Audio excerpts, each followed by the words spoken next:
How to turn on flash notification on iPhone 14 Pro Max.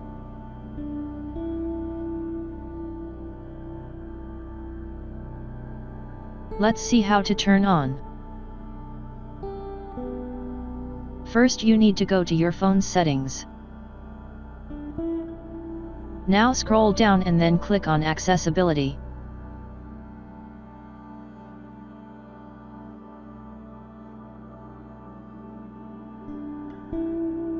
Now click on Audio Visual.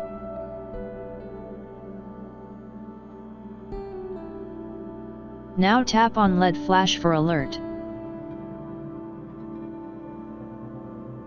Look, I have already turned it on, please turn it on.